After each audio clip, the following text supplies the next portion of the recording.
Good day mga ka-sports natin dyan. Signal HD Spikers kontra sa Akari Chargers. Mainit ang kanilang labanan. Set 1 pa lamang to ay talagang nakikipagpukpukan na ang Akari Chargers kontra sa malakas na team na Signal.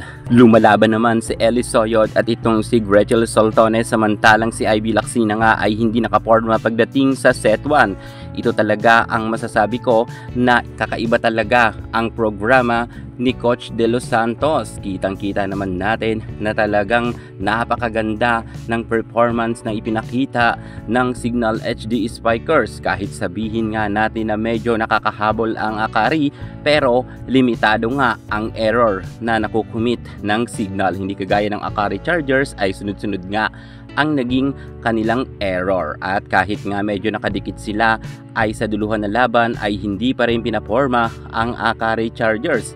Iba talaga itong si Lalong Isip.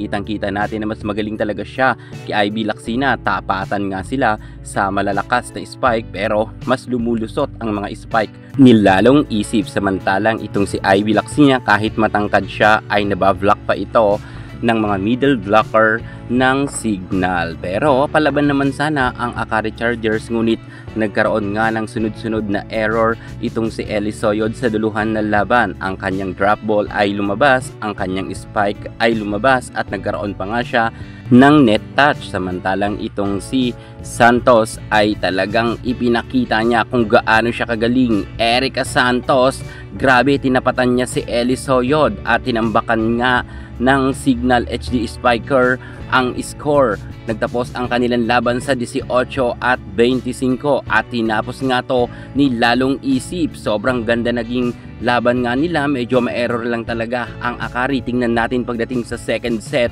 kung makakaporma ba ang Akari Chargers, dahil medyo lumalaban naman sila. Lalo ito ngang si Ellis Soyod ay gustong-gusto nga nila makapasok sa semifinals, pero iba talaga itong si Lalong Isip at itong si Erica Santos. Sa first set pa lamang ay nagkaroon na ng 8 puntos itong si Santos. Grabe, diba? Samantalang si Gretchen Soltones ay nakakatatlong puntos pa lamang. Set 1 pa lang naman ito. Tignan natin sa second set kung lalaban pa ba ang Akari or panghihinaan na sila. 20 at 25 ang last point nila.